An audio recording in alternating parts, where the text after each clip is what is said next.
alhamdulillah saja. Karena bersyukur mereka masih mikirkan kita, sementara kita tidak mikir mereka, kan kayak gitu. Makanya nanti buat Karawang atau cabang yang lainnya, kembali ke marwah organisasi tadi, kita berbuat ikhlas, berbuat bagi orang lain, demi kebaikan, demi kemaslahatan, dan semoga itu menjadi catatan amal kita di hadapan Sang Pencipta, di hadapan Allah Subhanahu wa Ta'ala. Kalau ada sesepuh itu belum bisa, mungkin belum bisa asah, asih, dan asuh, ya berarti kita ambil jalan tengah saja, berarti kita sedang diuji kesabarannya, gitu saja. Karena tidak mesti setiap sesepuh itu sempurna, kan kayak gitu. Ya kalau kita mungkin saat itu belum pas dengan nasihat beliau, ya kita mungkin cari yang pas, dan mungkin kita minta tolong agar menyampaikan hal sebenarnya lewat jalan memutar lah. Kalau dulu tuh yang disegani sesepuh ini siapa, ya kita sambat, kita Islam menyampaikan unek-unek kita kepada beliau, karena ya mungkin ada beban berat pikiran segala macam, sehingga mungkin pangandikannya beliau mungkin kurang pas, dan kita tidak usah diambil hati lah.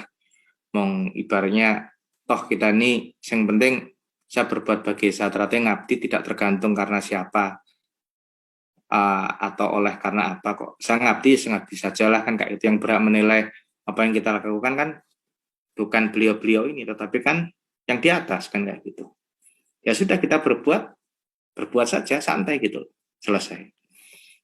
Itu yang pertama kalau menurut saya, karena saya tidak tahu detailnya seperti apa. Kecuali kalau saya detail permasalahannya apa, paham, saya bisa nyampaikan. Tapi karena detailnya tidak jelas, ya saya jawabnya ya secara umum saja lah, yang mungkin bisa diterima seperti itu. Jadi santai saja. Yang kedua, terkait apa tadi, kenapa kok belum 5 tahun sudah parluh itu, ya tadi Mas Sigit sudah jawab. Tapi kalau pengen dijawab lebih terbuka begini. Desa Terate itu kan belajar setia hati. Setia hati itu jujur kepada hati. Kenapa kita diajak jujur? Diajak jujur karena barang siapa mengenal dirinya, maka dia akan mengenal Tuhannya. Nah, kan itu di Mukadimah Linia 2 kan sudah jelas. Setia hati sadar meyakini akan hakikat hati itu, dan akan mengajak setiap warganya menyingkap tabir selubung hati nurani, di mana sang mutiara hidup bertahta. Nah, menggolek Gusti Allah, menggolek sang mutiara ini kan hanya bisa dicapai dengan kejujuran. Nah, kalau jujur saja belum bisa, bagaimana kita akan bisa ngajak orang lain untuk berperilaku jujur? Padahal jujur itu untuk ketemu tadi. Terkait kenapa 5 tahun, kalau Mas kita tadi menjelaskan secara organisasi, kalau saya menjawabnya secara ajaran. Jadi barang siapa berbohong, pasti akan diikuti kebohongan berikutnya.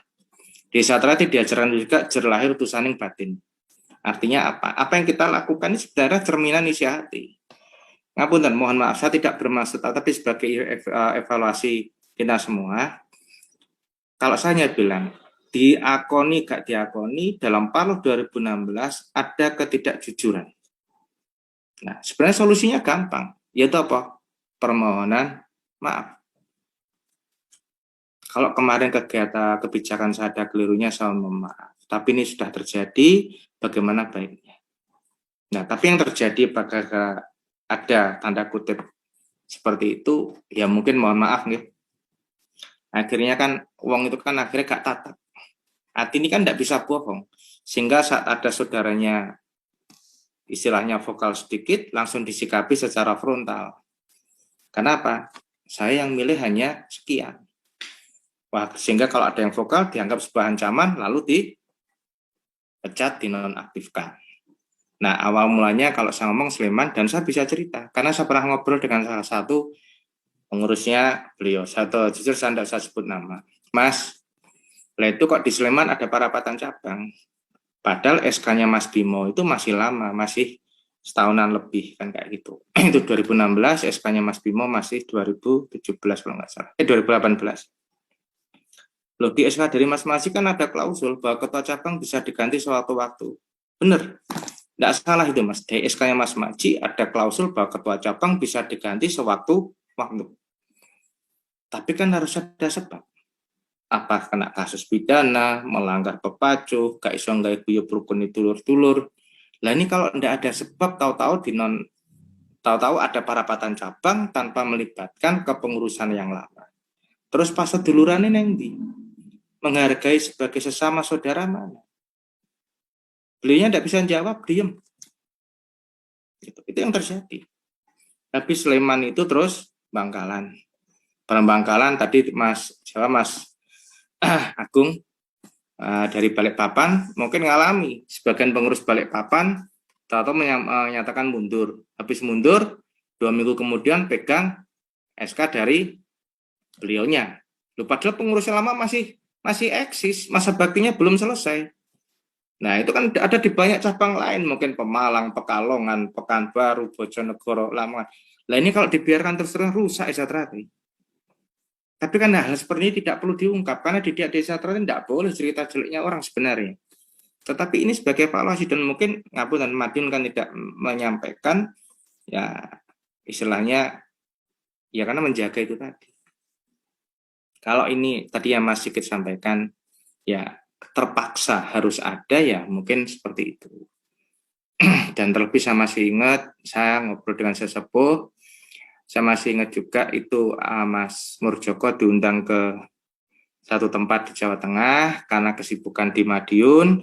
Menjelang suro itu mesti ada rapat koordinasi dengan Polda, Polres, Polresta, Kesbang Kota, Kabupaten. Mas Murjoko tidak bisa hadir. Tahu-tahu di medsos beredar penonaktifan Mas Murjoko. Saya anggap ini isu atau hoax. Kenapa? Satu, di medsos tidak bisa dipertanggungjawabkan siapa yang buat. Dan itu jauh dari didikan Desa Trate. Adab Desa Trate tidak ada. Dulu Mas Imam itu kalau ada saudara yang salah, mesti diajak ngobrol sendiri di dalam ruangan, di dalam kamar, apa menjaga harga diri saudara tersebut agar tidak merasa dipermalukan. Kalaupun ada saksi cukup 1 orang. Nah ini tidak.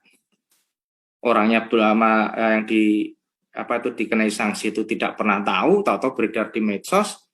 Nah, ya inilah saya bilang ini hoax. Surat aslinya tidak pernah tahu di medsos sudah ramai. Ini jauh dari didikan akhlak Desa Trate. Satu, saya telepon, saya sampaikan, Mas, kadang saya manggilnya Om, kok ada berita seperti ini di medsos, bagaimana? Habis itu terus, loh lah masalahnya di mana? Ya jelas masalah, ini Muharram tinggal 2 hari. Dan terus nanti yang tanggung jawab koordinasi dengan Polda, Polres, Polresta siapa? Kayak gitu. Nah, engko tak tunjuk salah satu wakil ketua. Loh siapa? Suronya tinggal, Muharram tinggal 2 hari. Nah, ya saku dewe, alhamdulillah.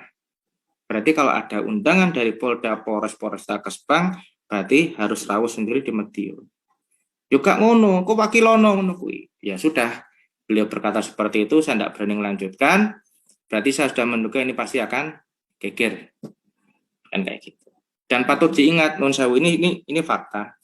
Mas Taufik 2016 selama bulan Muharram tidak 1 hari pun ada di Madiun untuk melakukan koordinasi, pengesahan, penjadwalan ke cabang mana, tanggal berapa, yang ditugaskan siapa, tidak pernah.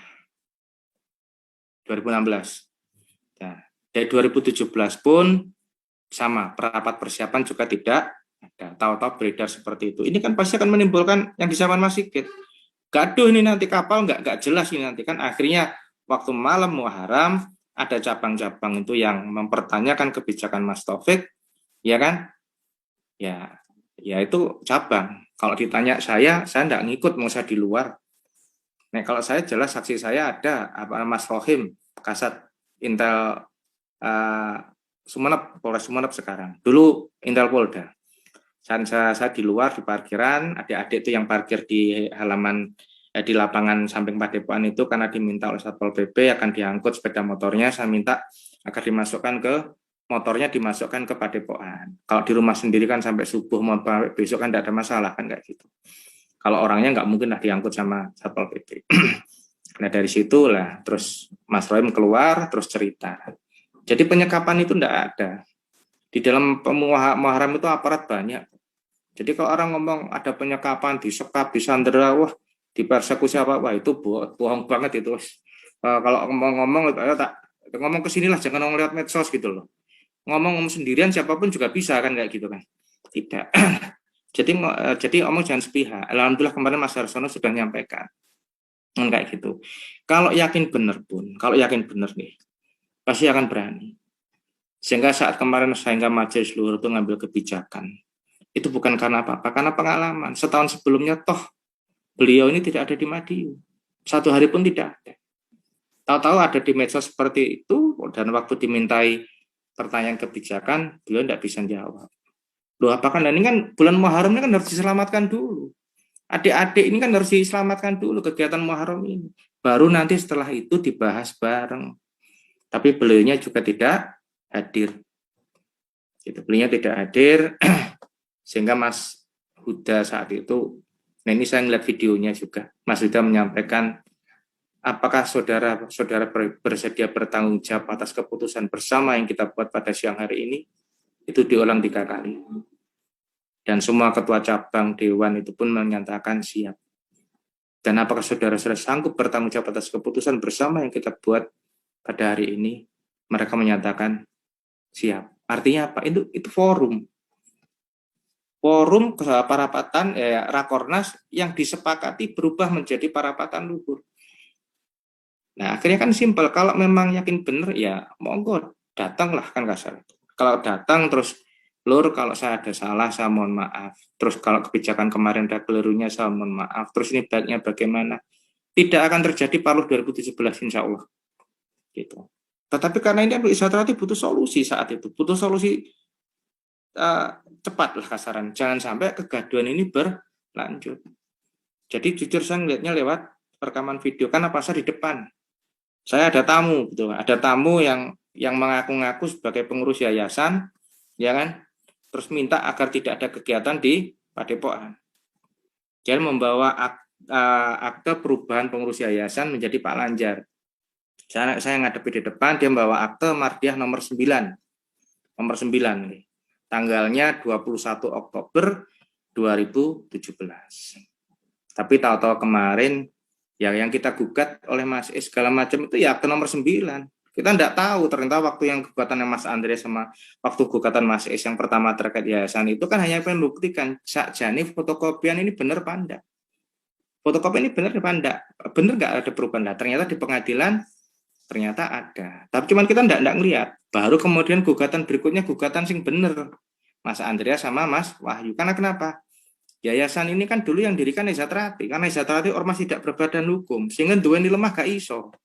Karena itu didirikan yayasan, ben iso duwe lemah.